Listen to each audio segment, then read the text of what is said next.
딸을 때렸지? 선을 넘으면 끝이다. 안녕하세요, 여러분. 오늘 들려드릴 이야기는 한 아버지의 이야기입니다.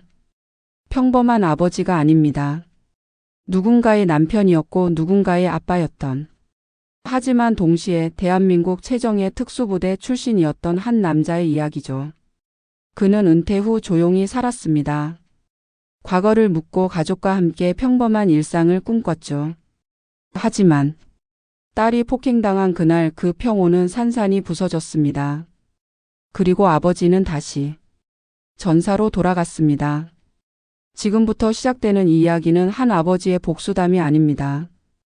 이것은 가족을 지키기 위해 선을 넘은 한 남자의 치열했던 48시간의 기록입니다. 자, 그럼 시작하겠습니다. 서울 외곽의 작은 아파트 단지. 2024년 11월 어느 금요일 밤 10시 30분. 15층 1502호 거실에 불이 환하게 켜져 있습니다. 서진혁 48세. 그는 소파에 앉아 태블릿으로 뉴스를 읽고 있었습니다. 옆에는 따뜻한 보리차 한 잔. 평범한 금요일 밤의 풍경이었죠. 그의 아내 한수연은 주방에서 설거지를 마무리하고 있었습니다. 여보, 지우는 언제 온대요? 수연의 목소리에 진혁은 고개를 들었습니다. 아, 동아리 모임 있다고 했잖아. 11시쯤 온대. 요즘 너무 늦게 다니는 거 아냐? 걱정돼 죽겠어. 진혁은 웃으며 답했습니다. 대학생인데 그 정도는 괜찮지. 우리 딸 똑 부러지잖아. 하지만 그의 눈빛 어딘가에는 아주 미세한 불안이 스쳐 지나갔습니다. 아버지라면 누구나 느끼는 그런 불안 말이죠. 서진혁. 겉으로 보기엔 평범한 40대 중반의 가장이었습니다. 중소기업에서 안전관리팀장으로 일하고 주말엔 등산을 즐기고 가끔 동네 주민들과 족구를 하는 그런 사람. 하지만 그에게는 아무도 모르는 과거가 있었습니다. 20년 전 그는 대한민국 해군 특수전 전단 UDT 출신이었습니다.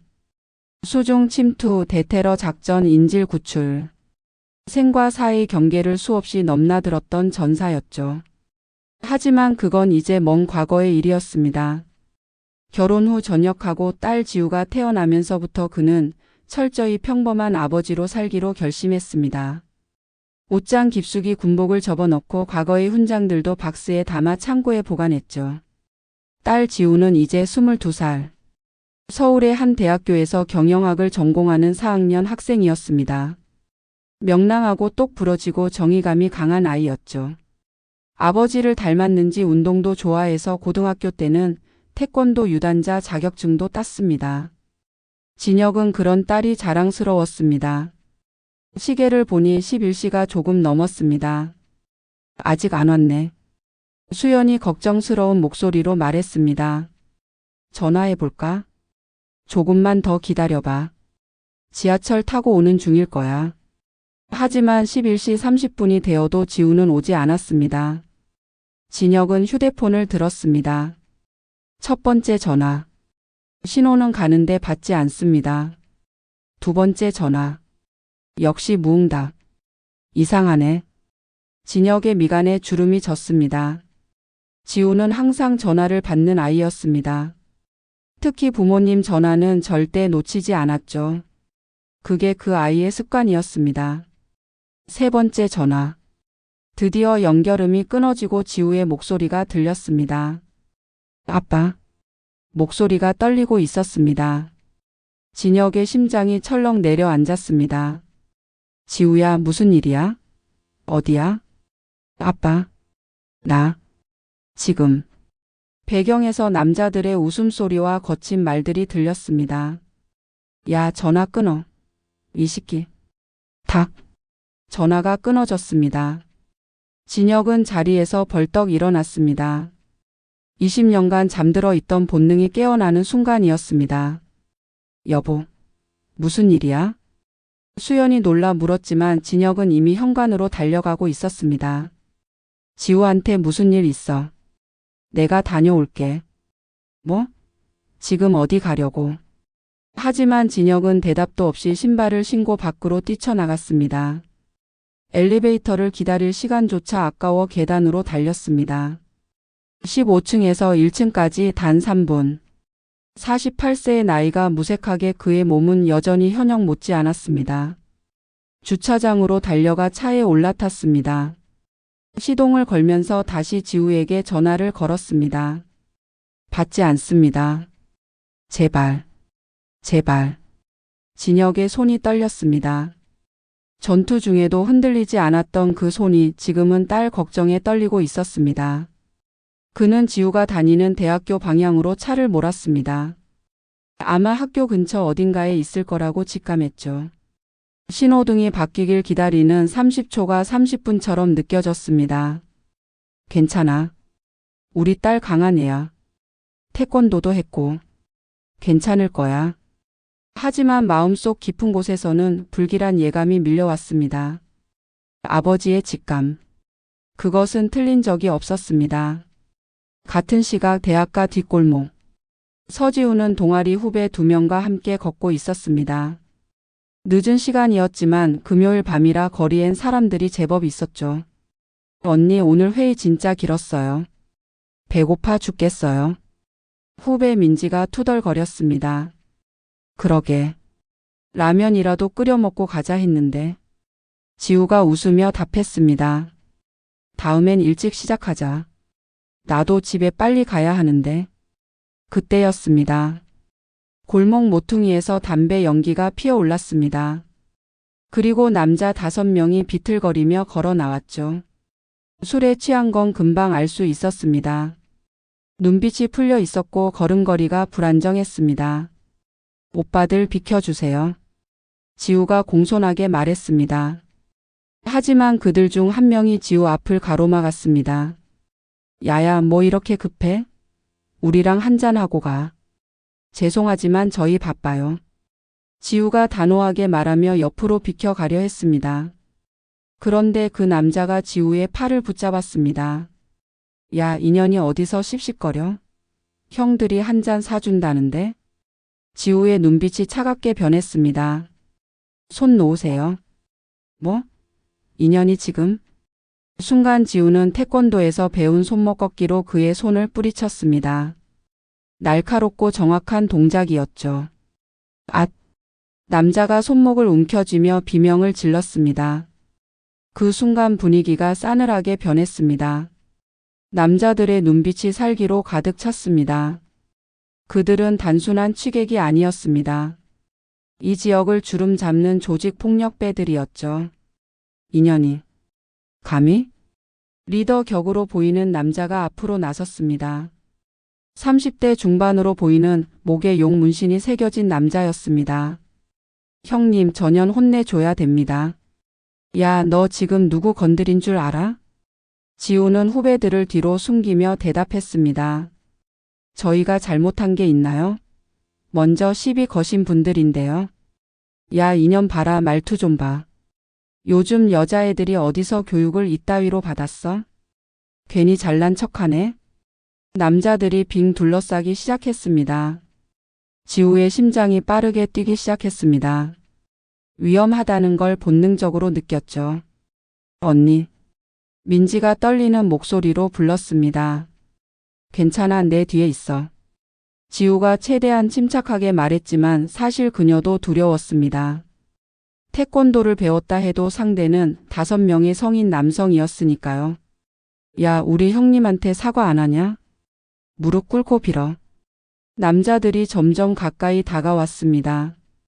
지우는 휴대폰을 꺼내려 했습니다. 경찰에 신고하려고요. 하지만 그보다 빠르게 남자 하나가 그녀의 손목을 움켜잡았습니다. 전화? 누구한테 전화해? 경찰? 남자가 지우의 손에서 휴대폰을 빼앗았습니다. 돌려주세요. 닥쳐. 찰싹. 뺨을 때리는 소리가 골목에 울려 퍼졌습니다. 지우의 고개가 옆으로 돌아갔습니다. 뺨에서 화끈거리는 통증이 느껴졌죠. 언니. 후배들이 비명을 질렀습니다. 지우는 비틀거리면서도 다시 고개를 들었습니다. 입술이 찢어져 피가 났지만 눈빛만은 꺾이지 않았습니다. 너희들. 지금 폭행죄야. 경찰 신고하면. 신고? 해봐. 우리가 누군지 알아? 용 문신의 남자가 비웃으며 말했습니다. 이 동네는 우리가 주인이야. 경찰? 우리랑 짝짝이들이지. 너 같은 애들 매일 바르고 다녀. 그 순간 지우의 휴대폰이 울렸습니다. 남자가 화면을 봤습니다. 아빠? 크크, 아빠한테 전화 왔네. 그가 통화 버튼을 눌렀습니다. 스피커폰으로 아버지의 목소리가 들렸습니다. 지우야, 무슨 일이야? 어디야? 지우는 떨리는 목소리로 대답했습니다.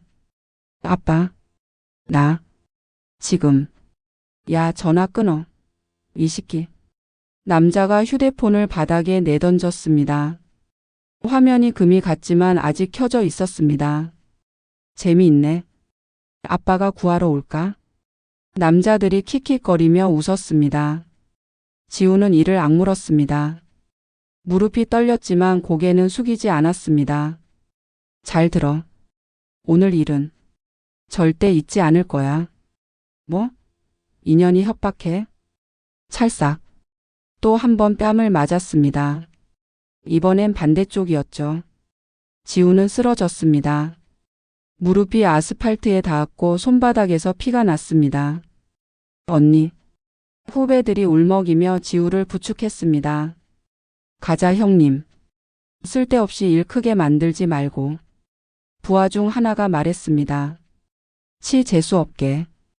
용 문신의 남자가 지우를 내려다보며 침을 뱉었습니다. 다음에 또 보면 그땐 가만 안 둬. 알았어?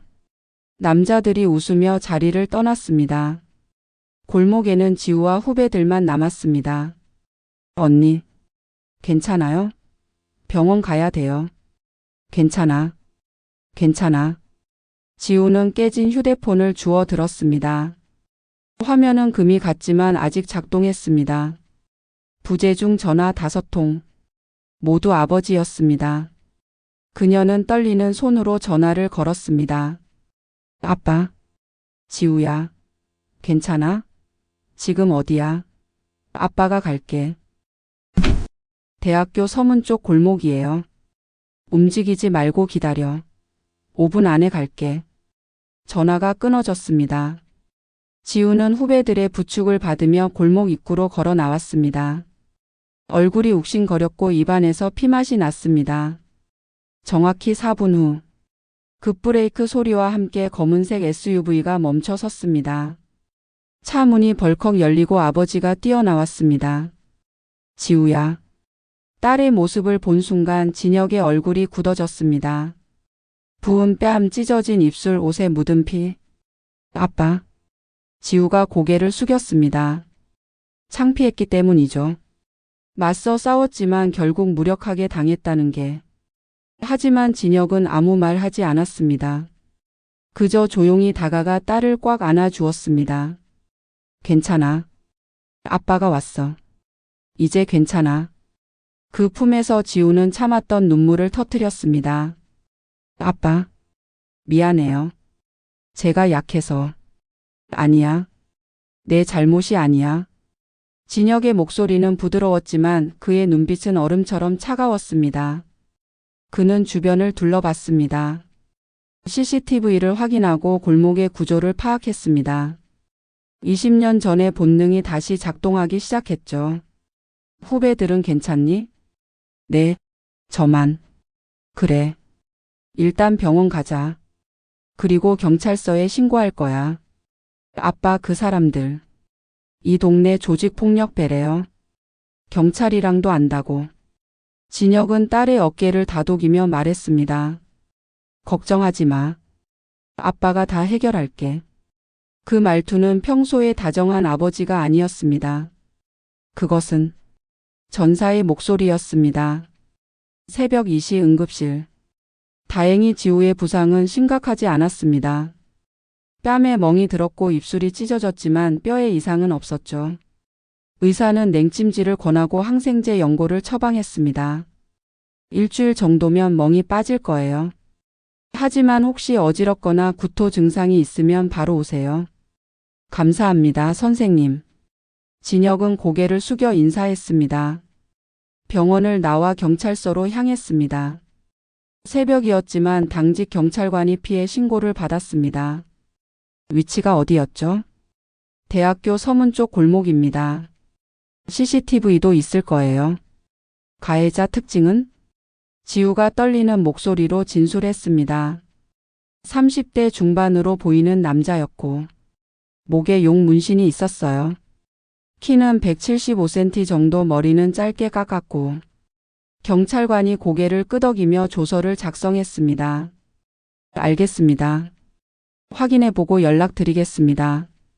하지만 그 경찰관의 눈빛 어딘가에 진혁은 불편한 기색을 느꼈습니다. 마치 이미 누군지 아는 것 같은 표정이었죠. 빨리 처리 부탁드립니다. 제 딸이 폭행당했어요. 네, 최선을 다하겠습니다. 하지만 그 말이 얼마나 진실인지 진혁은 의심스러웠습니다. 집으로 돌아온 건 새벽 4시였습니다. 아내 수연이 현관에서 기다리고 있었습니다. 지우야. 엄마. 수연은 딸의 얼굴을 보자마자 눈물을 터뜨렸습니다. 누가 이렇게 만든 거야? 괜찮아요, 엄마. 많이 안 아파요. 지우가 웃으려 했지만 입술이 찢어져 있어서 제대로 웃을 수가 없었습니다. 그날 밤 진혁은 잠들지 못했습니다. 거실 소파에 앉아 창밖을 바라봤습니다. 동이 트기 시작했습니다. 토요일 아침 8시. 지우는 방에서 나오지 않았습니다. 아마 자고 있거나 아니면 나오기 싫은 거겠죠. 그 상처받은 얼굴로. 수연은 주방에서 아침을 준비했지만 식욕이 없었습니다. 여보. 응. 우리 어떻게 해야 해? 지우가. 우리 딸이. 수연의 목소리가 떨렸습니다. 진혁은 아내의 손을 잡았습니다. 경찰이 처리할 거야. 경찰을 믿을 수 있어? 그 사람들이 조폭이라며? 경찰이랑도 안다고 지우가 그랬잖아. 진혁은 대답하지 않았습니다. 왜냐하면 그도 같은 생각이었으니까요. 이 사회가, 법이 정말 자기 딸을 지켜줄 거라고 믿을 수 없었습니다. 오전 10시. 지우가 방에서 나왔습니다. 얼굴의 멍은 어젯밤보다 더 퍼져 있었습니다. 오른쪽 눈 주위가 자주색으로 변해 있었고 왼쪽 뺨도 부어올랐습니다. 아빠. 응, 지우야. 나 학교 못 갈 것 같아요. 이 얼굴로 어떻게 나가요? 지우의 목소리에서 절망감이 느껴졌습니다. 그녀는 항상 밝고 활발한 아이였습니다. 친구들과 어울리는 걸 좋아했고 사람들 앞에 서는 것도 두려워하지 않았죠.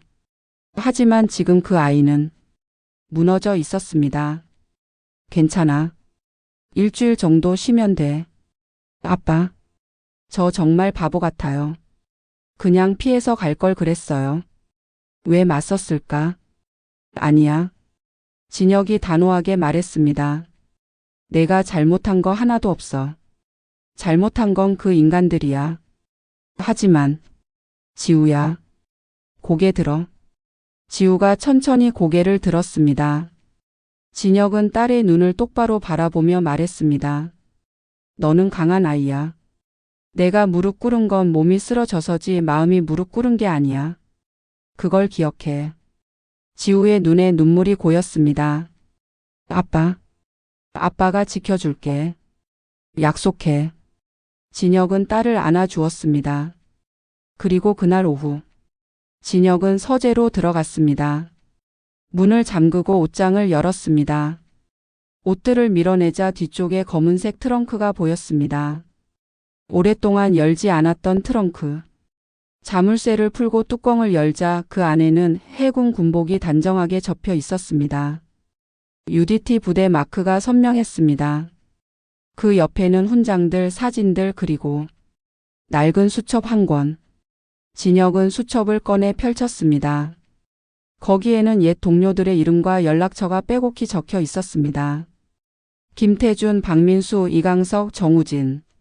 모두 함께 생사고락을 나눴던 전우들이었습니다. 진혁은 휴대폰을 꺼냈습니다. 그리고 첫 번째 번호를 눌렀습니다. 신호음이 3번 울리고 익숙한 목소리가 들렸습니다. 여보세요? 태준이 형 나야. 진혁이. 진혁이? 야, 오랜만이다. 얼마 만이야? 5년? 아니, 6년? 그래, 마지막으로 본 게 너네 지우 고등학교 입학식 때였나? 벌써 그렇게 됐네. 근데 무슨 일이야? 갑자기 전화하니까 반갑기도 하고 놀랍기도 하고. 진혁은 잠시 침묵했습니다. 그리고 낮고 차분한 목소리로 말했습니다. 형, 우리 딸이 폭행당했어. 전화기 너머로 긴 침묵이 흘렀습니다. 뭐라고? 지우가 어젯밤에 조폭들한테 맞았어. 그 새끼들이. 김태준의 목소리가 차갑게 변했습니다. 경찰에 신고했어? 했지. 근데 별로 기대가 안 돼. 그래서 나한테 전화한 거지? 형 미안해. 은퇴한 지 오래됐는데 이런 부탁하게 돼서. 무슨 소리야? 우린 형제잖아. 지우는 내 조카나 마찬가지고. 태준의 목소리에서 분노가 느껴졌습니다. 그 새끼들 어디 있어? 아직 확인 중이야. CCTV 확인하고 추적해야 돼. 알았어. 나도 애들한테 연락해 볼게. 민수, 강석, 우진이. 다들 부를게. 고마워 형. 고맙긴. 당연한 거지. 우리 새끼들 건드린 놈들은 값을 치러야지. 전화를 끊은 후 진혁은 군복을 꺼내 펼쳤습니다. 20년 전의 그 옷. 수없이 훈련하고 작전을 수행하며 입었던 옷. 그는 천천히 옷을 만졌습니다. 미안하다 지우야. 아빠가 평범한 아빠로만 살려고 했는데. 그의 눈빛이 변하기 시작했습니다. 다정한 아버지의 눈빛에서 전사의 눈빛으로. 하지만 이번만은 아빠가 아버지가 아니라 전사로 돌아가야겠구나. 서진혁의 과거로 돌아가 보겠습니다. 1998년 그는 26살의 해군 장교였습니다. 해군 사관학교를 우수한 성적으로 졸업한 그는 자원에서 UDT 특수전 전단에 입대했습니다. UDT 수중폭파팀. 대한민국 최정예 특수부대 중 하나죠. 혹독한 훈련을 견뎌낸 소수만이 살아남는 곳.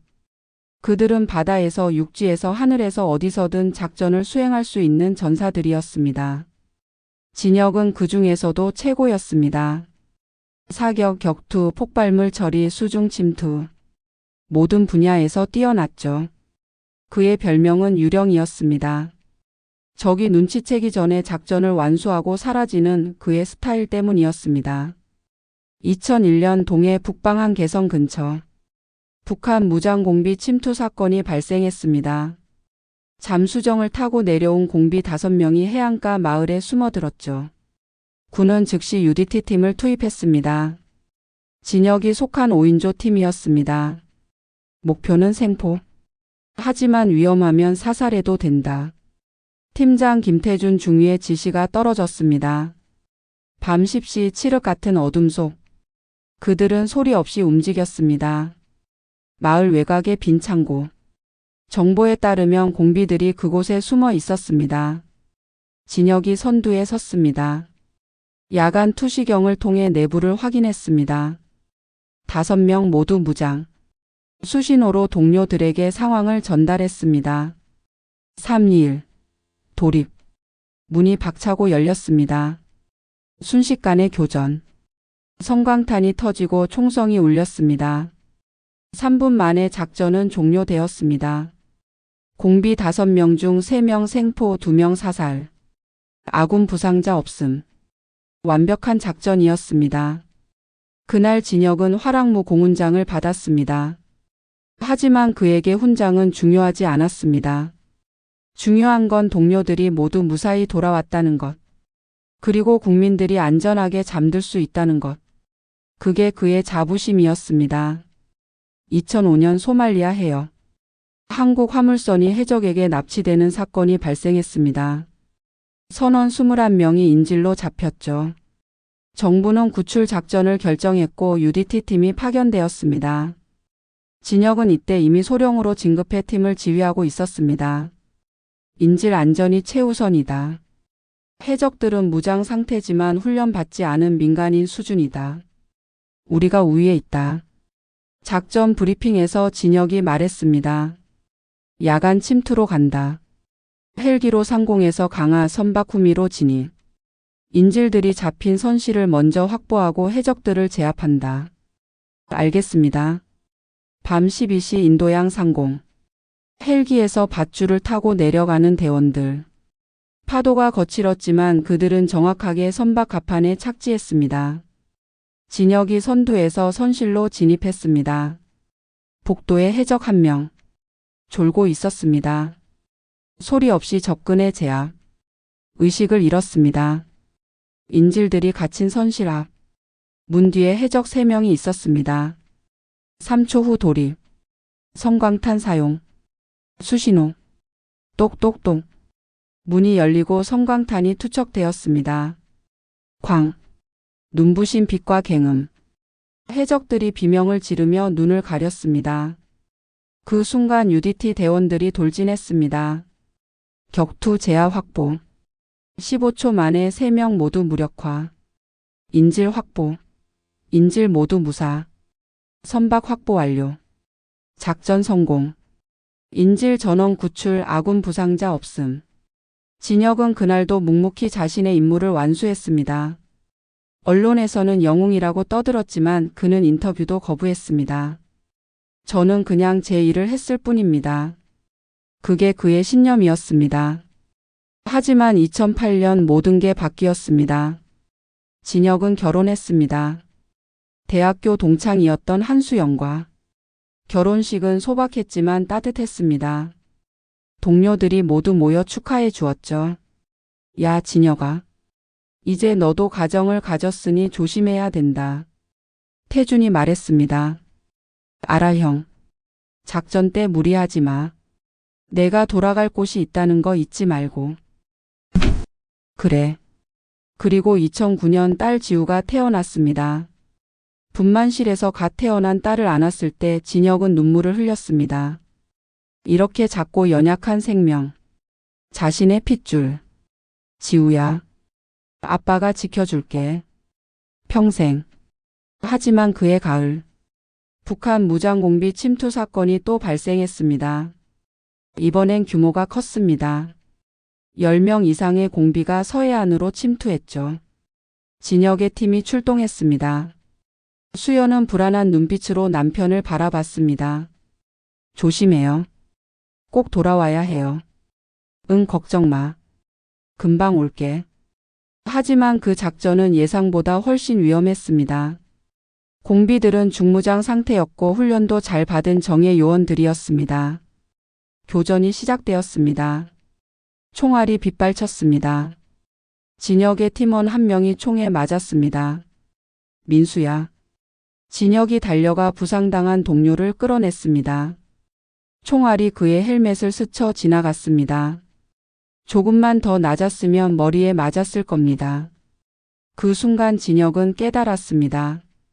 자신에게 이제 죽을 권리가 없다는 것을, 돌아가야 할 아내와 딸이 있다는 것을. 작전은 성공했습니다. 공비들은 모두 사살되거나 생포되었습니다. 하지만 진혁의 마음속엔 두려움이 싹텄습니다. 처음 느껴보는 감정이었습니다. 죽음이 두려운 게 아니었습니다. 가족을 남겨두고 죽는 게 두려웠습니다. 2010년 진혁은 전역을 결심했습니다. 중령 계급장을 달고 있었고 앞으로 더 높이 올라갈 수도 있었습니다. 하지만 그는 선택했습니다. 가족을. 형, 나 전역해. 술자리에서 태준에게 말했습니다. 그래, 내 선택을 존중해. 하지만 아쉽다. 너 같은 인재가 나가면. 미안해, 형. 근데 이제는 아빠로 살고 싶어. 알아? 잘 생각했어. 지우 잘 키워. 응. 저녁식 날. 동료들이 모두 모여 배웅해 주었습니다. 형님 고생하셨습니다. 편히 사세요. 가끔 연락해요. 진혁은 군복을 벗고 정장을 입었습니다. 그리고 평범한 회사원이 되었습니다. 처음엔 적응이 어려웠습니다. 생과 사를 넘나들던 사람이 서류를 정리하고 회의에 참석하는 일. 하지만 집에 돌아가면 딸이 있었습니다. 아빠.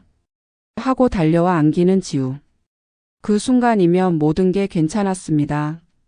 아빠 오늘 유치원에서 그림 그렸어. 그래? 뭐 그렸는데? 우리 가족. 아빠, 엄마, 나. 우와, 잘 그렸네. 아빠 나중에 크면 나도 아빠처럼 강한 사람 될 거야. 진혁은 딸의 머리를 쓰다듬으며 웃었습니다. 그래, 우리 지우 힘내자. 그렇게 14년이 흘렀습니다. 평범하고 평화로운 14년. 진혁은 과거를 잊고 살았습니다. 군복은 옷장 깊숙이 넣어두고 훈장들도 상자에 담았습니다. 동료들과도 가끔 연락하는 정도였죠. 그는 그저 평범한 아버지였습니다. 하지만 지금, 딸이 폭행당한 지금, 그는 다시 깨어나야 했습니다. 전사로. 토요일 오후 3시. 진혁의 휴대폰이 연이어 울렸습니다. 첫 번째 전화, 김태준. 진혁아, 민수랑 강석이랑 우진이 모두 연락했어. 다들 돕겠다고 했어. 고마워, 형. 고맙긴. 당연한 거지. 근데 구체적으로 뭘 도와줘야 하지? 경찰 신고는 했다며? 했는데. 형도 알잖아. 조폭들이랑 경찰이 어떻게 얽혀 있는지. 그래, 알지. 그래서 우리가 직접 나서는 거지? 응. 일단 그 새끼들이 누군지부터 정확히 파악해야 해. CCTV는? 경찰한테 요청했는데 시간 걸린대. 빨라야 월요일이라고. 월요일? 그때까지 기다리라고? 그 새끼들이 증거 인멸하면 어떡하고? 태준의 목소리에 분노가 섞였습니다. 그래서 우리가 직접 움직여야 해. 형, 민간 조사 가능한 사람 아는 사람 있어? 있지. 전역한 선배 중에 탐정 일하는 형님 있어. 한테 연락해 볼게. 부탁해, 형. 두 번째 전화, 박민수. 형님, 저 민수입니다. 태준이 형한테 들었어요. 응, 민수야. 잘 지냈어? 네. 근데 지우가 정말 화나네요. 제가 뭘 도와드릴까요? 너 아직 예비군 훈련 나가지? 당연하죠. 작년에도 1등 했어요. 좋아. 몸 좀 풀어도. 곧 필요할 거야. 알겠습니다. 세 번째 전화, 이강석. 진혁아, 나야. 오랜만이다. 그래, 강석아. 잘 지냈어? 뭐 그럭저럭. 근데 지우 일 들었어. 그 새끼들 내가 찾아서 박살내 줄까? 강석은 항상 직설적이었습니다. 아니, 일단은 정보부터 모아야 돼. 알았어. 내가 아는 동네 형들한테 물어볼게. 용 문신 있는 30대 조폭이면 금방 찾을 거야. 고마워. 네 번째 전화, 정우진. 형님, 우진입니다. 우진아, 잘 지냈지? 네. 형님, 제가 지금 서울인데요. 당장 만나요. 좋아. 우리 집으로 와. 30분 안에 가겠습니다. 전화를 끊고 진혁은 잠시 생각에 잠겼습니다. 동료들이 이렇게 빨리 모여준다는 게 고마웠습니다. 하지만 동시에 조심해야 했습니다. 법을 어기는 순간 자신들이 범죄자가 되니까요. 선을 어디까지 넘어야 할지 고민이었습니다. 30분 후 초인종이 울렸습니다. 정우진이었습니다. 형님, 우진아. 들어와. 우진은 여전히 단단한 체격을 유지하고 있었습니다. 전역 후 보안 회사에서 일한다고 들었습니다. 형님, 지우 어때요? 방에 있어. 아직 충격에서 못 벗어난 것 같아. 개새끼들. 우진이 이를 갈았습니다. 진정해. 일단 앉아. 거실에 앉아 진혁이 상황을 설명했습니다. 그러니까 CCTV로 얼굴 확인은 가능하다는 거죠? 응. 문제는 경찰이 얼마나 적극적으로 움직이느냐야. 형님, 솔직히 기대 안 되죠? 진혁은 고개를 끄덕였습니다. 그래서 우리가 직접 찾아야 해. 어떻게요? 강석이가 동네 정보망 통해서 물어본대. 용 문신 있는 조폭이면 알만한 사람은 알 거야. 그리고요? 찾아내면 직접 만나야지. 만나서요? 진혁의 눈빛이 차갑게 변했습니다. 경고할 거야. 다시는 우리 딸한테 그리고 다른 누구한테도 그런 짓 못하게. 형님, 그냥 경고만으로 될까요? 그런 놈들은. 알아. 그래서 확실하게 해야지. 그때 또 전화가 왔습니다. 이강석이었습니다. 진혁아, 찾았어. 벌써? 응. 그 용 문신 놈 이름은 최철호. 34세. 이 동네에서 중간 보스급이래. 밑에 애들 대여섯 명 거느리고 유흥 주점 관리하면서 돈 뜯어먹고 사는 놈이야. 위치는? 대학교에서 2km 정도 떨어진 곳에 그 새끼 사무실이 있대. 주점 2층이라는데. 알았어. 주소 보내줘. 그래. 근데 진혁아, 조심해. 그 새끼 위로 큰형님도 있고 경찰 중에 그쪽이랑 연결된 놈들도 있다더라. 알았어. 고마워, 강석아. 전화를 끊고 진혁은 우진을 바라봤습니다. 위치 파악됐어. 가시는 거예요? 아니, 아직은 아냐. 일단 정찰부터 해야지. 제가 같이 가겠습니다. 고마워, 우진아. 저녁 7시. 진혁과 우진은 검은색 차를 타고 목표 지점으로 향했습니다. 대학가에서 조금 떨어진 유흥가. 네온사인이 반짝이는 거리였습니다. 저기에요, 형님. 저 주점. 우진이 가리킨 곳은 로즈바라는 간판이 붙은 2층 건물이었습니다. 1층은 주점, 2층은 사무실인 것 같았습니다. 주차하고 지켜보자. 차를 근처 골목에 세우고 두 사람은 조용히 관찰했습니다. 30분 정도 지났을 때 남자 몇 명이 주점에서 나왔습니다. 그중 한 명 목에 용 문신이 있는 남자. 저 새끼다. 진혁의 목소리가 낮게 깔렸습니다. 최철호는 부하들과 함께 웃으며 담배를 피우고 있었습니다. 형님, 저 새끼 지금 당장. 아니, 우진아. 참아. 하지만 지금 우리가 움직이면 폭행죄로 우리가 잡혀. 그럼 오히려 지우만 더 힘들어져. 알겠습니다. 진혁은 휴대폰으로 최철호의 사진을 찍었습니다. 증거 확보. 일단 돌아가자. 계획을 세워야 돼. 집으로 돌아온 진혁은 서재에 혼자 앉았습니다. 노트를 펼치고 작전 계획을 짜기 시작했습니다. 목표 최초로 및 일당 제압 방법, 합법적 테두리 내에서 최대한의 압박 시기, 최대한 빨리, 하지만 준비 철저히. 인원 태준, 민수, 강석, 우진. 총 5명. 문제는 어떻게 합법적으로 접근하느냐였습니다. 그냥 찾아가서 때릴 순 없었습니다. 그럼 폭행죄로 자신들이 잡히죠. 경찰에 신고했지만 기대할 수 없었습니다. 그렇다면 진혁의 눈이 빛났습니다. 명분이 필요해. 그는 휴대폰을 들고 태준에게 전화했습니다. 형, 나야. 응, 뭐야? 형, 우리 명분이 필요해. 명분? 그냥 가서 패면 우리가 범죄자야. 하지만 정당한 이유가 있다면. 무슨 생각이야? 진혁은 천천히 설명했습니다.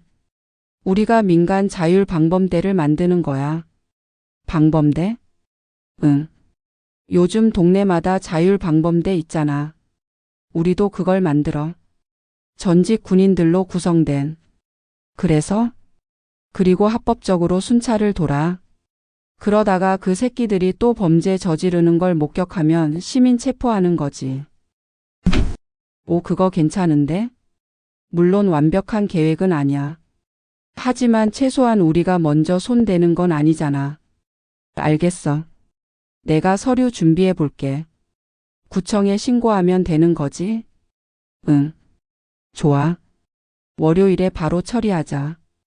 전화를 끊고 진혁은 다시 노트에 무언가를 적었습니다. 하지만 마음 한구석에선 알고 있었습니다. 이건 시작에 불과하다는 것을. 최철호 같은 인간들은 경고만으로 변하지 않는다는 것을. 진짜 교훈을 주려면 힘을 보여줘야 한다는 것을. 하지만 그것도 신중하게 계획적으로 해야 했습니다. 밤 11시. 진혁은 다시 딸방 앞에 섰습니다. 문틈으로 작은 빛이 새어 나왔습니다. 아직 안 자고 있는 것 같았죠. 노크를 했습니다. 지우야, 나 아빠야. 들어오세요. 방문을 열고 들어가니 지우는 침대에 앉아 있었습니다. 얼굴의 멍은 여전했고 눈은 붉게 충혈되어 있었습니다. 못 자겠니? 네. 자꾸 그때 생각이 나요. 진혁은 딸 옆에 앉았습니다. 지우야. 네, 아빠. 아빠가 약속할게. 그 사람들 반드시 벌을 받게 할게. 지우는 고개를 들어 아버지를 바라봤습니다. 아빠, 위험한 일 하려는 거 아니죠? 응? 아빠 표정 보면 알아요. 뭔가 계획하고 있죠? 진혁은 잠시 망설였습니다. 하지만 딸에게 거짓말할 순 없었습니다. 아빠가 뭘 할 수 있는지 알아보고 있어. 하지만 걱정 마. 법을 어기진 않을 거야. 진짜요? 응, 약속해. 지우는 아버지의 손을 꼭 잡았습니다. 아빠, 저 때문에 아빠가 다치면 전 평생 후회할 것 같아요. 그런 일 없어. 아빠 믿어. 네. 진혁은 딸을 안아주었습니다. 잘 자, 우리 딸. 아빠가 다 해결할게. 아빠. 응? 사랑해요. 진혁의 가슴이 뭉클해졌습니다. 나도 사랑해, 지우야. 일요일 아침. 진혁은 일찍 일어나 조깅을 나갔습니다. 사실 조깅이 아니라 정찰이었죠. 최철호의 사무실 주변을 둘러보기 위해서였습니다. 새벽 6시 거리는 조용했습니다. 로즈바는 문이 닫혀 있었고 주변에 사람도 없었습니다. 진혁은 천천히 주변을 살폈습니다. 건물 구조, 출입구, CCTV 위치, 비상구. 모든 것을 머릿속에 입력했습니다. 옛날 습관이었죠. 작전 전 항상 지형을 파악하는. 1층 정문, 2층으로 올라가는 계단은 건물 옆쪽. CCTV는 정문과 계단 입구에 하나씩. 뒷문은 저기 주방 쪽에 있네. 정보를 수집한 진혁은 다시 집으로 돌아왔습니다. 집에 도착하니 아내가 아침을 준비하고 있었습니다. 여보, 조깅 다녀왔어요? 응. 요즘 일찍 일어나네요. 무슨 일 있어요? 수연은 남편의 변화를 눈치챘습니다. 진혁은 아내의 손을 잡았습니다. 여보, 나 며칠 동안 좀 바쁠 것 같아. 지우 일 때문이죠? 응. 위험한 거 아니죠? 아니야. 그냥 제대로 처리하려고. 수연은 남편의 눈을 바라봤습니다. 그 눈빛이 평소와 다르다는 걸 느꼈습니다. 여보, 약속해요. 무슨 일이 있어도 무사히 돌아온다고. 약속해. 나 48년 살면서 약속 어긴 적 없잖아. 알았어요. 믿을게요. 오전 10시. 진혁의 휴대폰이 울렸습니다. 김태준이었습니다. 진혁아, 탐정 선배한테 연락했어. 어떻게 됐어? CCTV 영상 확보 가능하대. 돈은 좀 들지만. 얼마? 50만 원. 괜찮아. 바로 진행해줘. 알았어. 그리고 오늘 오후에 우리 다 모이자. 민수네 사무실로. 좋아. 몇 시? 3시. 알겠어. 오후 3시. 경기도 성남의 한 건물. 박민수가 운영하는 보안 컨설팅 회사 사무실이었습니다. 진혁이 도착하자 이미 4명이 모여 있었습니다. 김태준, 박민수, 이강석, 정우진. 20년 전 함께 작전을 수행하던 전우들이었습니다. 형님. 모두 일어나 인사했습니다. 진혁은 한 명 한 명과 악수를 나눴습니다. 다들 잘 지냈지? 당연하죠. 그래. 오랜만에 보니 반갑네. 그런데 오늘은 좋은 일로 모인 게 아니라서. 분위기가 진지해졌습니다. 모두 자리에 앉았습니다. 진혁이 먼저 입을 열었습니다. 다들 고맙다. 바쁜데 이렇게 모여줘서. 무슨 소리예요, 형님? 당연한 거죠. 민수가 말했습니다. 지우는 우리 조카나 마찬가지잖아요. 그래. 그 새끼들 용서 못해. 강석이 주먹을 쥐었습니다. 태준이 서류 몇 장을 꺼냈습니다. 일단 이거부터 봐. 탐정 선배가 보내준 자료야. 서류에는 최철호의 신상 정보와 조직도가 있었습니다. 최철호 34세. 정과 7범. 폭행 공갈 상해. 쓰레기 같은 놈이네. 위로 큰형님이 있다고 했지? 응, 여기 봐. 장두식 48세. 이 지역 조직 보스야. 밑에 최철호 같은 중간 보스가 3명 더 있어. 조직 규모가 생각보다 크네. 그래. 함부로 건드리면 우리가 위험할 수도 있어. 진혁이 서류를 꼼꼼히 살폈습니다. 경찰 연결 고리는? 여기 지역 파출소 경찰관 2명이 장두식한테 돈 받는다고 확인됐어. 더러운 놈들. 그래서 경찰 신고는 별 효과 없을 거야. 진혁은 고개를 끄덕였습니다. 그럼 우리가 직접 움직여야겠네.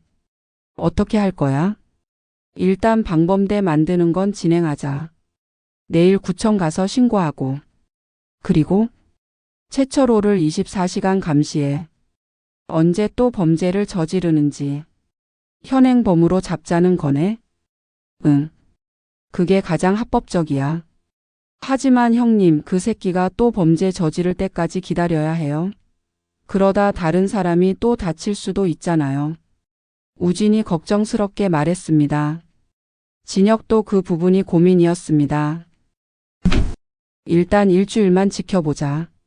일주일 안에 아무 일도 안 일어나면 그때는 다른 방법을 생각하는 거야. 다른 방법이요? 응. 합법적인 범위 내에서. 모두 고개를 끄덕였습니다. 그럼 감시조를 짜자. 2인 1조로 8시간씩 교대. 태준이 제안했습니다.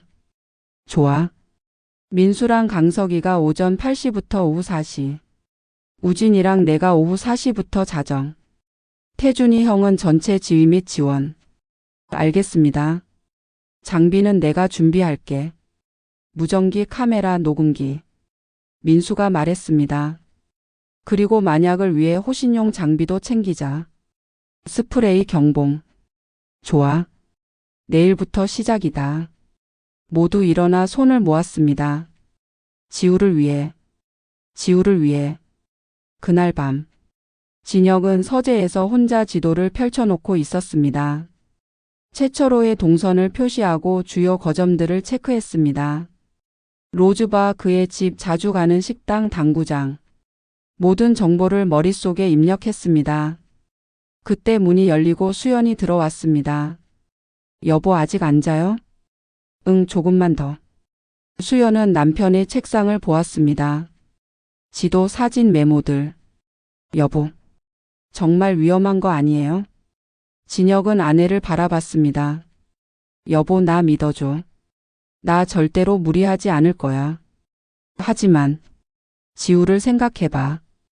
우리 딸이 지금 얼마나 힘들어하는지. 아빠로서 가만히 있을 수가 없어. 수연은 한숨을 쉬었습니다. 알아요. 나도 그 사람들 벌 받았으면 좋겠어요. 하지만 당신이 다치면 나랑 지우는 어떡해요? 안 다쳐. 약속해. 진혁은 아내를 안았습니다. 나 원래 조심스러운 사람이잖아. 20년 동안 작전하면서 한 번도 크게 안 다쳤어. 이번에도 그럴 거야. 알았어요. 믿을게요. 월요일 아침. 진혁과 태주는 구청을 방문했습니다. 자율방범대 신고하러 왔습니다. 아내, 서류 작성하시면 됩니다. 공무원이 서류를 건넸습니다. 진혁은 꼼꼼하게 작성했습니다. 단체명 성남 안전지킴이 대표 서진혁 구성원 5명 전원 전직 군인 활동지역 성남시 분당구 활동 목적 주민 안전 확보 및 범죄 예방. 전원군 경력이 있으시네요. 네, 그래서 더 책임감 있게 활동하려고 합니다. 좋습니다. 승인해 드리겠습니다. 완장이랑 신분증은 3일 후에 나와요. 감사합니다. 구청을 나오며 태준이 말했습니다. 이제 명분은 생겼네. 응. 이제 본격적으로 시작이다. 오후 2시. 박민수와 이강석이 로즈바 근처에 도착했습니다. 검은색 승합차 안에서 대기했습니다. 형, 저 새끼 아직 안 나왔네. 오전엔 주로 집에 있나 봐. 오후부터 움직인다고 했잖아. 오후 4시. 최철호가 로즈바에서 나왔습니다. 부하 2명과 함께였습니다. 나왔다. 진혁이 형한테 연락. 민수가 무전기를 켰습니다. 진혁이 형 목표 움직임 포착. 방향은 남쪽. 알았어. 우리도 출발한다. 진혁과 우진이 탄 차도 출발했습니다. 최철호는 부하들과 함께 식당으로 들어갔습니다. 밥 먹는구나. 기다리자. 1시간 후 최철호가 다시 나왔습니다. 이번엔 당구장으로 향했습니다. 저 새끼 노네. 한가하게. 계속 지켜봐. 당구장에서 2시간. 최철호는 당구를 치고 술을 마셨습니다. 별다른 범죄 행위는 없었습니다. 저녁 8시. 최철호는 다시 로즈 바로 돌아갔습니다. 오늘은 여기서 끝인가 보네. 내일 다시 보자. 화요일, 수요일도 비슷했습니다. 최철호는 낮에는 집에 있고 오후에 나와서 식사하고 당구치고 술 마시고 다시 사무실로 돌아갔습니다. 특별한 범죄 행위는 포착되지 않았습니다. 목요일 저녁. 팀원들이 다시 모였습니다. 4일째인데 별 소득이 없네. 민수가 한숨을 쉬었습니다. 그 새끼 요즘 조용히 지내나 봐. 아니면 우리가 지켜보는 거 눈치챘나? 그럴 리 없어. 우리 완전히 은밀하게 움직였는데. 진혁도 답답했습니다. 이대로 가다간 영영 못 잡을 수도 있어. 그때 태준이 말했습니다. 진혁아, 다른 방법을 생각해봐야 되는 거 아니야? 다른 방법? 응. 우리가 미끼를 던지는 거지. 미끼? 그래. 저 새끼가 범죄를 저지를 수밖에 없게 만드는 거야. 어떻게? 태준이 계획을 설명했습니다. 우리 중 한 명이 일부러 저 새끼한테 시비를 거는 거야. 그럼 저 새끼 성질 급한 거 보니까 분명히 폭력 쓸 거야. 그 순간 현행범으로 잡는 거지. 하지만 그럼 우리 사람이 다칠 수도 있잖아. 괜찮아. 우리 중 누가 못 당해? 적당히 맞아주다가 제압하면 돼. 진혁은 고민했습니다. 법적으로 약간 회색지대였습니다. 하지만 다른 방법도 마땅치 않았습니다. 좋아. 해보자. 내가 할게. 형님이요? 응. 내가 가장 경험 많잖아. 위험한데? 괜찮아. 나 믿어. 금요일 저녁 8시. 진혁은 혼자 로즈바 앞에 섰습니다. 평상복 차림에 야구 모자를 눌러쓰고 있었습니다. 근처 골목에는 나머지 4명이 대기하고 있었습니다. 무전기로 연결되어 있었죠. 형님 준비됐어요? 응. 조심하세요. 진혁은 심호흡을 하고 로즈바 안으로 들어갔습니다. 1층은 손님들로 붐볐습니다. 진혁은 바에 앉아 맥주를 주문했습니다. 맥주 한 잔이요? 네. 맥주를 마시며 주변을 살폈습니다. 2층으로 올라가는 계단이 보였습니다. 계단 입구에 덩치 큰 남자가 서 있었습니다. 경비원인 것 같았죠. 저 위에 최철호가 있겠지. 30분쯤 지났을 때 계단에서 최철호가 내려왔습니다. 부하 2명과 함께였습니다. 진혁은 최철호를 힐끗 쳐다봤습니다. 최철호도 진혁을 봤지만 별 관심이 없는 듯 지나쳤습니다. 진혁은 자리에서 일어나 최철호 쪽으로 걸어갔습니다. 그리고 일부러 어깨를 부딪혔습니다. 최철호가 비틀거렸습니다. 야, 이 새끼 어디서? 진혁은 모자를 고쳐 쓰며 무심하게 말했습니다. 죄송합니다. 하지만 사과의 어조가 아니었습니다. 최철호의 눈빛이 변했습니다. 뭐? 지금 비꼬는 거야? 아니요, 그냥 지나가려고요. 진혁이 다시 걸으려 하자 최철호가 그의 어깨를 붙잡았습니다. 야, 잠깐. 너 지금 나 무시하는 거지? 손 떼세요. 뭐? 주변 사람들이 돌아보기 시작했습니다. 진혁은 천천히 최철호의 손을 떼어냈습니다. 시비 걸고 싶지 않습니다. 저 그냥 갈게요. 이 새끼가 진짜. 최철호가 주먹을 휘둘렀습니다. 하지만 진혁에게 닿기도 전에 진혁이 손목을 잡아 제압했습니다. 저한테 먼저 손 대시면 안 됩니다. 진혁의 목소리는 차가웠습니다. 이 새끼가. 부하 2명이 달려들었습니다.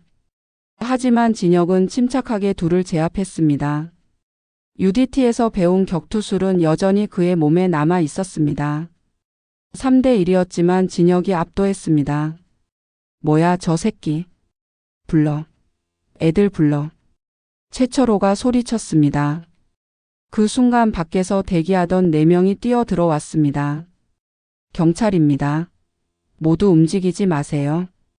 사실 경찰은 아니었지만 그렇게 외치는 게 효과적이었습니다. 최철호는 당황했습니다. 뭐야 너희들. 당신 폭행죄로 현행범 체포합니다. 태준이 최철호의 팔을 뒤로 돌렸습니다. 야, 너희 진짜 경찰이야? 자율방범대 소속입니다. 우리는 시민체포권을 행사합니다. 뭐? 방범대? 개소리하고 있네. 하지만 이미 늦었습니다. 주변 손님들이 핸드폰으로 동영상을 찍고 있었고 진혁은 이미 112에 신고한 상태였습니다. 5분 후 진짜 경찰이 도착했습니다. 무슨 일입니까? 저 사람이 저희를 먼저 폭행했습니다. 여기 CCTV에 다 찍혔고 목격자도 많습니다. 경찰은 CCTV를 확인했습니다. 확실히 최철호가 먼저 주먹을 휘둘렀습니다. 최철호 씨 동행하셔야겠습니다. 야, 나 알아? 내가 누군지 알고 짓거리는 거야? 알든 모르든 법은 법입니다. 최철호는 경찰차에 실려갔습니다. 진혁은 동료들과 눈빛을 교환했습니다. 1단계 성공.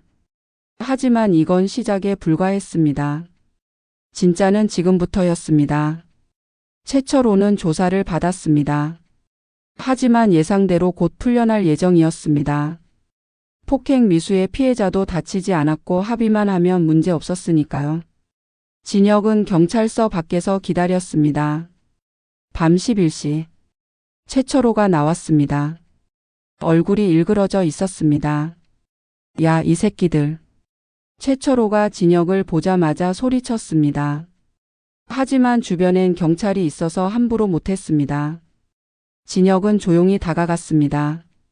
할 말 있으면 따라오세요. 조용한 데서 얘기하죠. 뭐? 야, 이 새끼가 지금 겁나세요? 아니면 경찰 앞에서만 큰 소리 치시는 건가? 최철호의 자존심이 건드려졌습니다. 좋아, 가자. 어디든.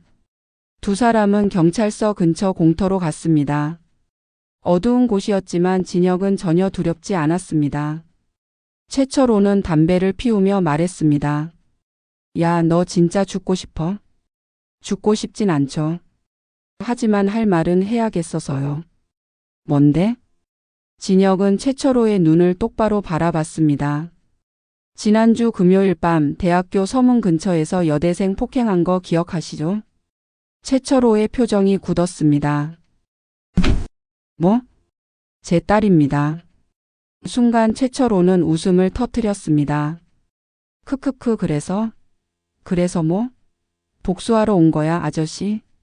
경고하러 왔습니다. 경고? 나한테? 네. 다시는 제 딸한테 그리고 다른 누구한테도 그런 짓 하지 마세요. 최철호는 비웃었습니다. 야, 아저씨. 세상 물정을 모르시나 봐. 나 알아? 내가 누군지? 최철호 34세. 정과 7범. 이 지역 조폭. 조사 좀 했네? 그럼 알겠네. 나한테 함부로 하면 안 된다는 거. 진혁은 한 발짝 다가갔습니다. 저도 소개해 드릴게요. 서진혁 48세. 전직 해군 UDT 중령. 작전 수행 127회. 실패 0회. 최철호의 웃음이 멈췄습니다. 뭐라고? 특수부대 출신입니다. 당신 같은 사람 제압하는 건 눈 깜짝할 사이죠. 진혁의 눈빛이 차갑게 빛났습니다. 오늘 로즈바에서 제가 얼마나 쉽게 당신을 제압했는지 기억하시죠? 그건 제 실력의 10분의 1도 안 됩니다. 야, 이 새끼가 협박해? 협박이 아니라 사실을 말하는 겁니다. 진혁은 최철호의 어깨에 손을 올렸습니다. 가볍게 하지만 최철호는 움직일 수 없었습니다.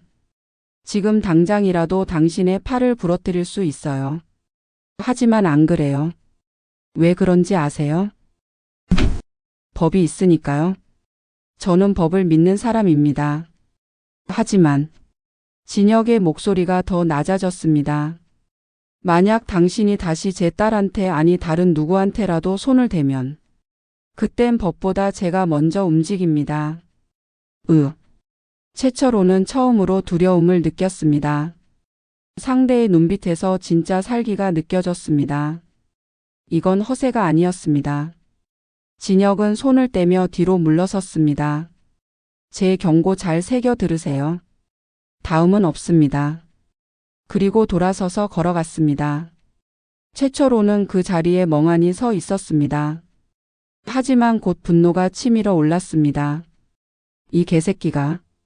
그는 휴대폰을 꺼내 누군가에게 전화를 걸었습니다. 형님, 저 철호입니다. 좀 도와주셔야 할 것 같습니다. 다음 날 토요일 아침. 진혁은 집에서 아침을 먹고 있었습니다. 지우는 조금씩 나아지고 있었습니다. 멍도 많이 빠졌고 표정도 밝아졌죠. 아빠, 저 다음 주부터 학교 나갈래요. 그래? 괜찮겠어? 네, 이제 괜찮아요. 계속 집에만 있으니까 더 우울해지는 것 같아요. 그래, 좋아. 하지만 혼자 다니지 말고 친구들이랑 같이 다녀. 알았어요. 진혁은 안도했습니다. 딸이 다시 일상으로 돌아가는 것 같아서요. 이제 마무리만 잘하면 돼. 하지만 그때 초인종이 울렸습니다. 누구세요? 인터폰을 확인하니 낯선 남자들이 서 있었습니다. 양복을 입은 3명의 남자. 서진혁 씨 댁 맞습니까? 네, 그런데 누구시죠? 저희는 장 회장님 밑에서 일하는 사람들입니다. 잠시 얘기 좀 하고 싶습니다. 장 회장. 장두식을 말하는 것 같았습니다. 진혁은 잠시 고민했습니다. 잠깐만요. 그는 아내에게 속삭였습니다. 여보, 지우 데리고 방에 들어가 있어. 문 잠그고. 무슨 일이에요? 괜찮아. 그냥 혹시 몰라서. 수연은 불안한 표정으로 지우를 데리고 방으로 들어갔습니다. 진혁은 현관문을 열었습니다. 3명의 남자가 들어왔습니다. 모두 건장한 체격이었습니다. 실례하겠습니다. 리더 격으로 보이는 남자가 거실을 둘러봤습니다. 좋은 집에 사시네요.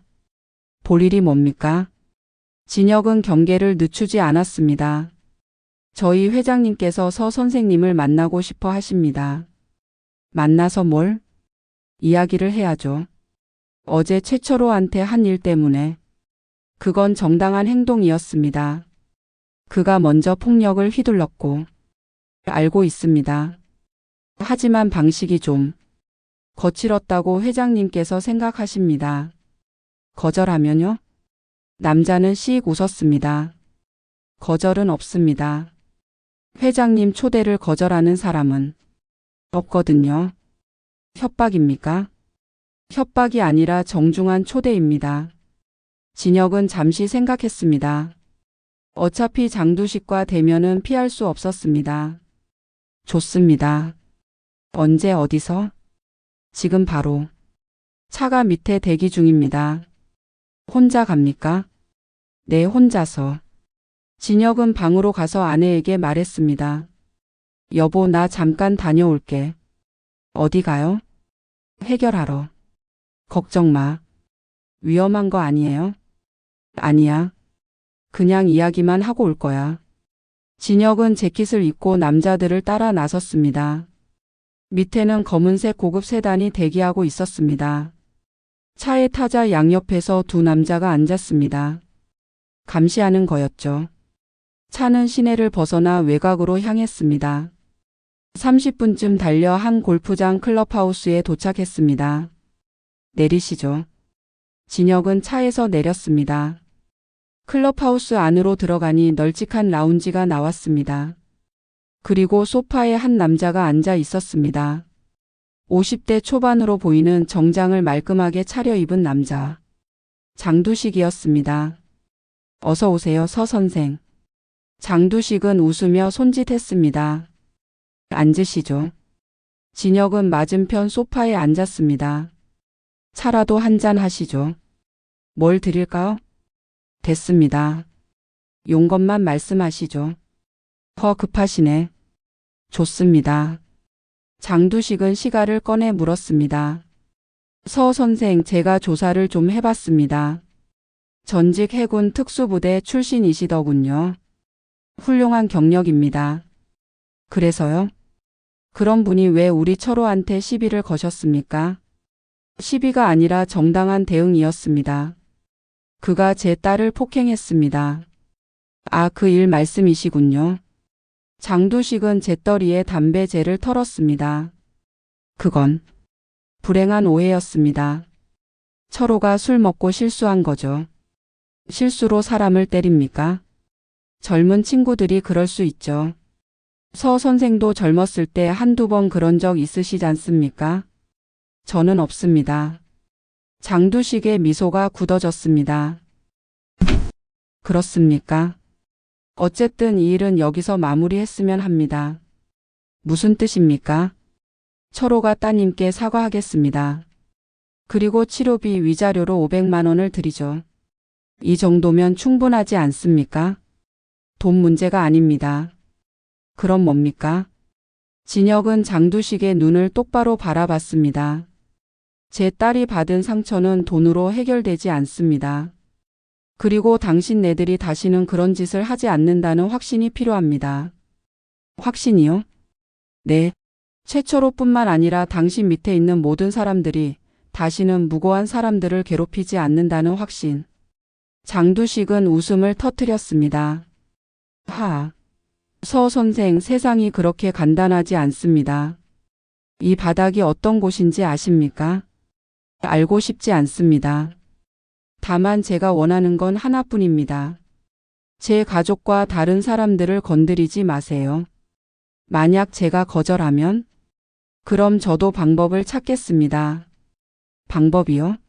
어떤? 진혁은 조용히 말했습니다. 법적인 방법으로든 다른 방법으로든. 장두식의 눈빛이 차갑게 변했습니다. 서 선생, 지금 저를 협박하시는 겁니까? 아닙니다. 사실을 말하는 겁니다. 장두식은 시가를 비벼끄며 일어섰습니다. 알겠습니다. 서 선생의 뜻은 잘 알았습니다. 하지만 그는 창밖을 바라보며 말했습니다. 이 동네에서 저와 제 사람들을 건드리는 건 현명한 선택이 아닙니다. 한 번 더 생각해 보시죠. 생각은 이미 끝났습니다. 그렇습니까? 장두식은 부하들에게 눈짓했습니다. 서 선생을 모셔다 드려. 차로 돌아오는 길. 진혁은 창밖을 바라보며 생각했습니다. 대화로는 안 되겠군. 그는 이미 결심했습니다.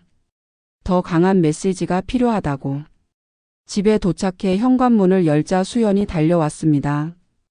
여보, 괜찮아요? 응, 괜찮아. 무슨 일이었어요? 그냥 이야기 좀 했어. 하지만 진혁의 표정은 편치 않았습니다. 그날 밤 진혁은 다시 동료들을 불렀습니다. 긴급 회의였습니다. 형님, 무슨 일이에요? 오늘 장두식을 만났어. 뭐? 장두식을? 응. 그쪽에서 날 불렀어. 진혁은 오늘 있었던 일을 설명했습니다. 모두 진지한 표정으로 들었습니다. 그래서 결론이 뭐였어요? 대화로는 안 돼. 저 사람들은 힘으로만 움직여. 그럼? 우리가 더 확실한 메시지를 보내야 해. 어떻게요? 진혁은 잠시 침묵했습니다. 그리고 천천히 입을 열었습니다. 장두식의 사업장을 타격한다.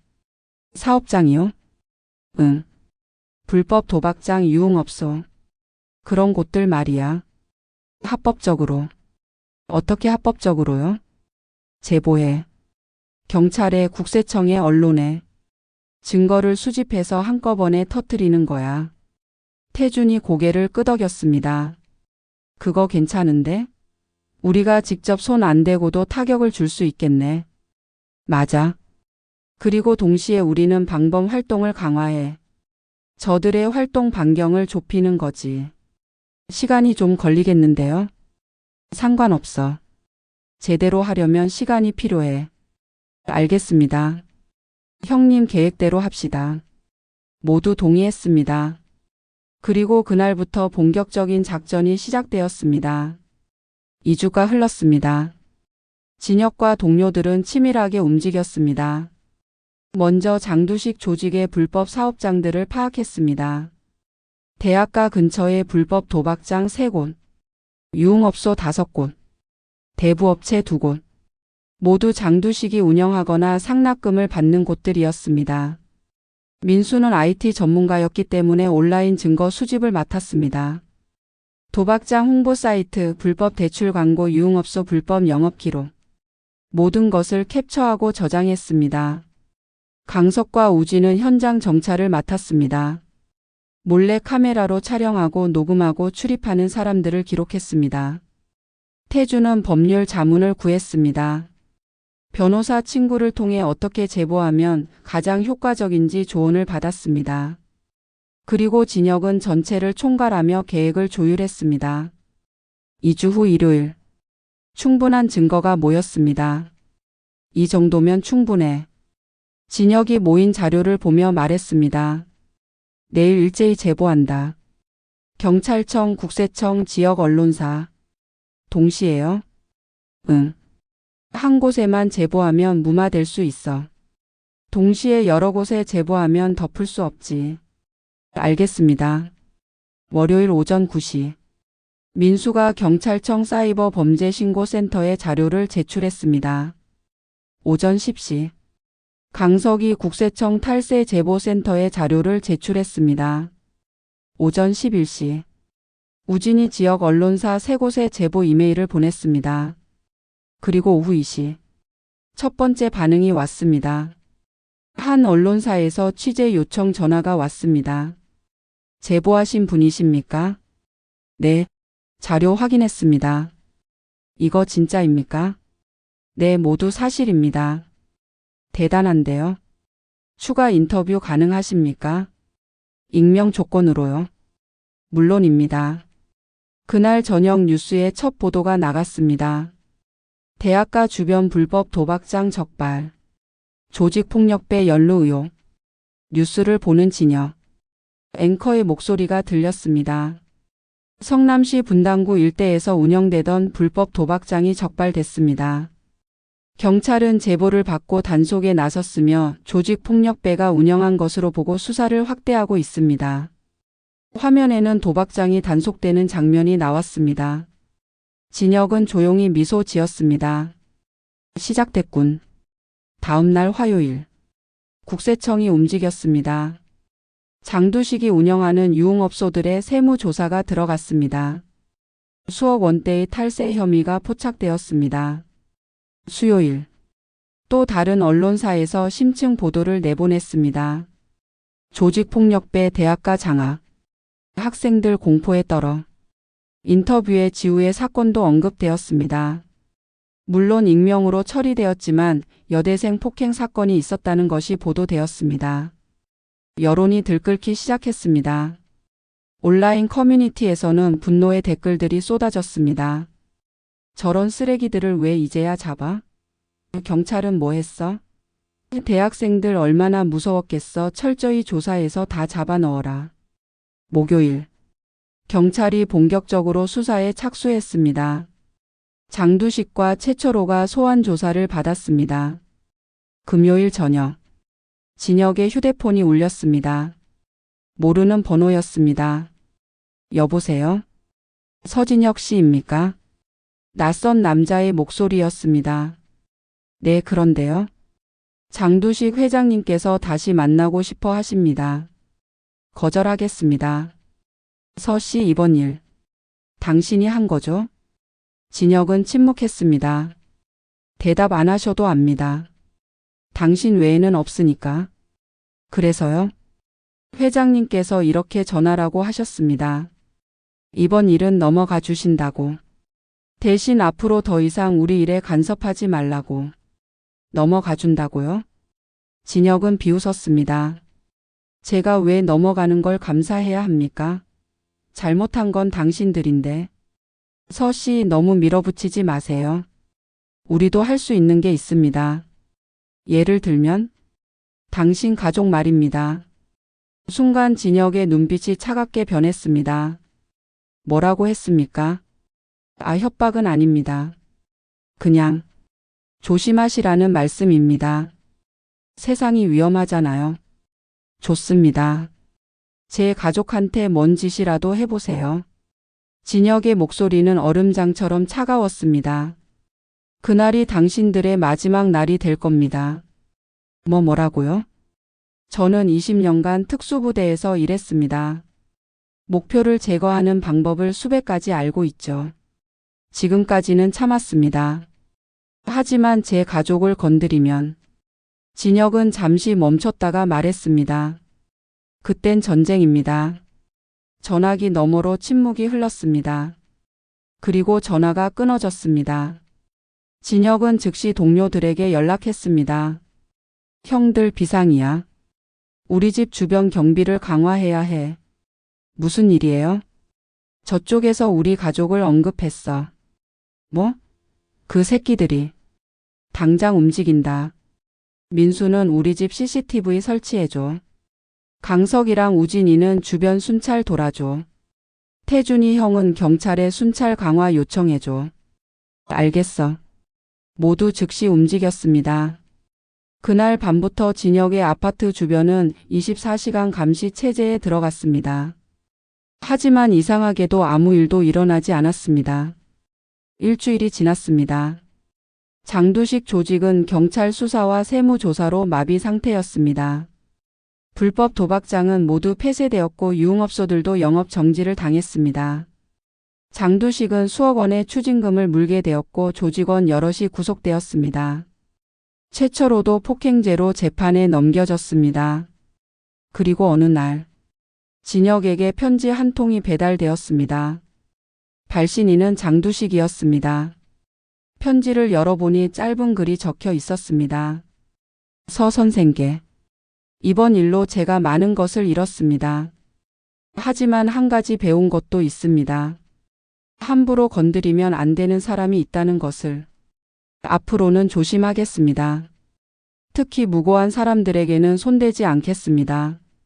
서 선생의 딸에게도 진심으로 사과드립니다. 장두식. 진혁은 편지를 읽고 조용히 접었습니다. 진심인지 아닌지는 알 수 없었습니다. 하지만 최소한 메시지는 전달된 것 같았습니다. 선을 넘으면 끝이다. 그날 저녁. 진혁은 가족과 함께 저녁을 먹었습니다. 지우는 이제 완전히 회복했습니다. 학교도 다시 다니기 시작했고 친구들과도 만나고 있었습니다. 아빠 오늘 뉴스 봤어요? 응? 그 조폭들 다 잡혔대요. 저 폭행한 사람도요. 그래? 다행이네. 아빠. 혹시 아빠가 한 거예요? 진혁은 딸을 바라봤습니다. 왜 그렇게 생각해? 그냥 느낌이요. 아빠 표정 보면 알 것 같아요. 진혁은 웃으며 말했습니다. 아빠가 뭘 할 수 있겠어. 그냥 법이 제대로 작동한 거지. 그래도 고마워요, 아빠. 응? 저 지켜줘서. 그리고 세상이 아직 괜찮다는 걸 보여줘서. 진혁의 가슴이 뭉클해졌습니다. 아빠는 내가 안전하고 행복하면 그걸로 충분해. 지우는 아버지를 꼭 안았습니다. 사랑해요, 아빠. 나도 사랑해, 지우야. 한 달이 더 지났습니다. 대학가는 다시 평온을 찾았습니다. 조직폭력배들의 활동이 현저히 줄어들었고 학생들은 더 이상 두려워하지 않게 되었습니다. 진혁과 동료들이 만든 자율방범대는 계속 활동했습니다. 주 3회 저녁 시간에 대학가를 순찰하며 학생들의 안전을 지켰습니다. 학생들은 고마워했습니다. 방범대 아저씨들 덕분에 밤에도 무섭지 않아요. 우리 지역 영웅이에요. 온라인 커뮤니티에서는 방범대를 칭찬하는 글들이 올라왔습니다. 전직 군인들이 자원봉사로 우리 동네 지켜주신데 진짜 멋있다. 이런 분들이 진정한 어른이지 우리 동네도 이런 방범대 만들어주세요. 어느 날 저녁 순찰을 마치고 돌아오는 길에 태준이 말했습니다. 야, 진혁아. 우리 보람 있는 일 하는 거 같지 않아? 그러게. 예전에 군대에 있을 때 이런 느낌이었지. 뭐? 국민을 지킨다는 거. 그게 얼마나 뿌듯한 일인지. 맞아. 민수가 거들었습니다. 형님, 우리 이거 계속 하는 거죠? 당연하지. 이게 우리가 할 수 있는 일이잖아. 좋아요. 저도 계속하고 싶어요. 모두 동의했습니다. 그리고 그들은 계속 활동했습니다. 비가 오나 눈이 오나 매주 저녁이면 대학가를 지켰습니다. 지우는 대학교 4학년 2학기를 무사히 마쳤습니다. 그 사건 이후 더 강해졌습니다. 심리 상담도 받았고 태권도도 다시 시작했습니다. 아빠, 저 졸업하면 경찰 공무원 시험 볼까 생각 중이에요. 어느 날 지우가 말했습니다. 경찰? 네. 저처럼 힘든 사람들을 돕고 싶어요.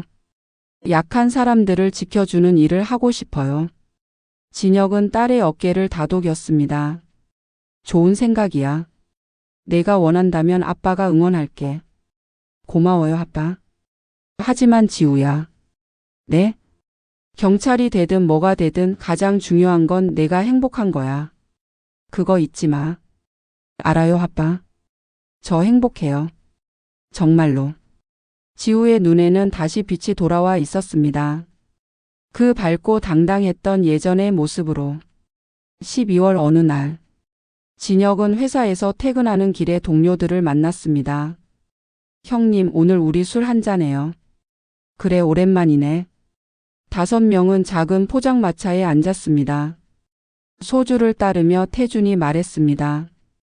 진혁아, 올해 정말 많은 일이 있었지? 그러게. 한편이 영화 같았어. 근데 잘 끝났잖아. 지우도 괜찮아졌고 나쁜 놈들도 벌 받고. 응. 다행이야. 강석이 잔을 들었습니다.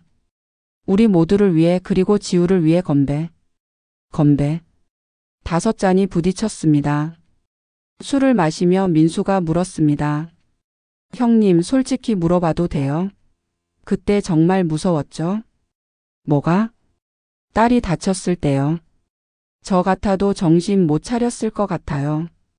진혁은 잠시 멈췄습니다. 무서웠지. 세상에서 제일 무서웠어. 그죠? 군대에서 총 맞을 뻔한 적도 있고 수중에서 익사할 뻔한 적도 있었어. 근데 그때가 제일 무서웠어. 내 딸이 다쳤다는 게. 모두 고개를 끄덕였습니다. 하지만 동시에 확신도 들었어. 뭐요? 내가 뭘 해야 하는지. 아버지로서 그리고 한 사람의 어른으로서. 우진이 물었습니다. 계속 활동하실 거죠? 방범대? 당연하지. 이제 시작인데. 저희도 계속 할게요. 고마워, 얘들아. 그날 밤 집에 돌아온 진혁. 거실에는 아내와 딸이 TV를 보고 있었습니다. 아빠 왔어요? 응, 왔어. 술 냄새 나는데요? 지우가 킥킥거렸습니다. 형들이랑 한잔했어. 수연이 웃으며 말했습니다. 여보, 요즘 표정 밝아졌어요. 그래? 네. 예전보다 훨씬. 진혁은 소파에 앉았습니다. 뭐? 할 일을 찾았으니까. 방범대 활동 말하는 거예요? 응. 지우가 아버지 옆에 앉았습니다. 아빠, 저도 나중에 방범대 도와주면 안 돼요? 너?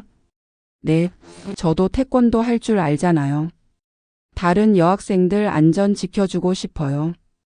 진혁은 딸의 머리를 쓰다듬었습니다. 좋아. 내가 정말 원한다면. 야호. 수연도 웃었습니다. 우리 가족 다 영웅이 되려나 봐요. 영웅까진 아니고. 진혁이 말했습니다. 그냥 할 수 있는 걸 하는 거지. 우리가 가진 힘으로 다른 사람을 도와주는 거. 맞아요, 아빠 말이 맞아요. 지우가 말했습니다. 저도 배웠어요. 힘은 약한 사람을 괴롭히는 게 아니라 지켜주는 데 쓰는 거라는 걸. 진혁은 딸을 보며 미소 지었습니다. 이 아이는 정말 강하게 자랐구나. 그날 밤 잠들기 전 진혁은 창밖을 바라봤습니다. 도시의 불빛이 반짝이고 있었습니다. 저 불빛 하나하나가 누군가의 집이고 누군가의 삶이었습니다. 저 안에도 나처럼 가족을 지키려는 아버지들이 있겠지. 저 안에도 지우처럼 힘든 일을 겪은 아이들이 있겠지. 하지만 포기하지 않으면 된다. 서로 도우면 된다. 진혁은 옷장을 열었습니다. 그리고 그 군복을 보았습니다. 이제 그 군복은 단순한 추억이 아니었습니다. 그것은 책임이었습니다. 한때 나라를 지켰던 사람으로서의 책임. 이제는 가족을, 이웃을 지키는 책임. 잘자, 내 친구. 진혁은 군복을 다시 접어 넣으며 속삭였습니다. 내가 필요하면 언제든 꺼낼게. 다음 해봄. 지우는 대학교를 졸업했습니다. 졸업식장에서 학사모를 쓴 지우는 환하게 웃고 있었습니다. 아빠, 사진 찍어요. 그래, 하나, 둘, 셋. 찰칵. 카메라에 담긴 지우의 모습. 얼굴에는 더 이상 상처의 흔적이 없었습니다. 그저 밝고 자신감 넘치는 청년의 모습이었습니다. 지우야, 축하해. 고마워요, 아빠. 지우는 부모님을 꼭 안았습니다. 엄마, 아빠 덕분에 여기까지 왔어요. 수연이 눈물을 닦았습니다. 우리 딸 이렇게 컸네. 어제 태어난 것 같은데. 엄마, 울지 마세요. 오늘 좋은 날인데. 졸업식 후 가족들은 식당에서 저녁을 먹었습니다. 지우야, 이제 뭐 할 거야? 일단 경찰 공무원 시험 준비할 거예요. 학원 등록했어요. 좋아. 열심히 해. 네, 꼭 붙을 거예요. 지우의 눈빛은 결연했습니다. 그날 밤, 진혁은 방범대 순찰을 나갔습니다. 대학가는 여전히 활기찼습니다. 학생들이 웃으며 거리를 걷고 카페에서 공부하고 친구들과 수다를 떨었습니다. 평화로운 풍경이었습니다. 형님, 요즘 신고 건수 거의 없어요. 우진이 말했습니다. 그래, 좋은 현상이지. 우리가 한 게 효과가 있었나 봐요. 아니, 우리만의 공이 아니야. 경찰도 열심히 하고 주민들도 관심 가지고 학생들도 조심하고. 모두의 노력이지. 그래도 우리가 시작했잖아요. 진혁은 웃었습니다. 그래, 시작은 우리가 했네. 순찰을 마치고 집으로 돌아오는 길. 진혁은 하늘을 올려다봤습니다. 별이 빛나고 있었습니다. 지우야, 넌 이제 혼자서도 잘 살 수 있을 거야. 하지만 아빠는 계속 여기 있을게. 내가 필요할 때, 누군가 도움이 필요할 때. 그게 아버지의 역할이니까. 현관문을 열고 들어가니 지우가 거실에서 공부하고 있었습니다. 지우야, 아직 안 자? 네, 조금만 더 공부하고 잘게요. 너무 무리하지 마. 알았어요, 아빠. 지우가 고개를 들어 아버지를 보았습니다. 아빠. 응? 세상은 아직 살만한 곳이죠? 진혁은 잠시 생각했습니다. 그리고 확신에 찬 목소리로 대답했습니다. 그럼. 좋은 사람들이 더 많아. 나쁜 사람들도 있지만 그들을 막으려는 사람들이 더 많고. 그렇죠? 응. 그러니까 포기하지 마. 내가 꿈꾸는 세상을 만들어가. 네, 아빠. 지우는 다시 책을 폈습니다. 진혁은 딸의 뒷모습을 보며 생각했습니다. 이 아이는 정말 강하게 자랐어. 더 이상 내가 지켜줘야 할 약한 아이가 아니야. 이제는 함께 세상을 지켜갈 동료야. 그렇게 밤은 깊어갔습니다. 평화롭고 고요한 밤. 하지만 그 평화는 저절로 온 게 아니었습니다. 누군가의 용기로, 누군가의 희생으로, 누군가의 선택으로 지켜진 평화였습니다. 그리고 서진혁과 그의 동료들은 알고 있었습니다. 이 평화를 지키기 위해서는 계속 깨어 있어야 한다는 것을, 언제든 다시 싸울 준비가 되어 있어야 한다는 것을. 하지만 그것이 두렵지 않았습니다. 왜냐하면 그들에게는 지켜야 할 소중한 것들이 있었으니까요. 가족, 이웃, 그리고 정의. 그것이 그들이 싸우는 이유였습니다. 다음에 또 좋은 이야기로 찾아뵙겠습니다. 안녕히 계세요.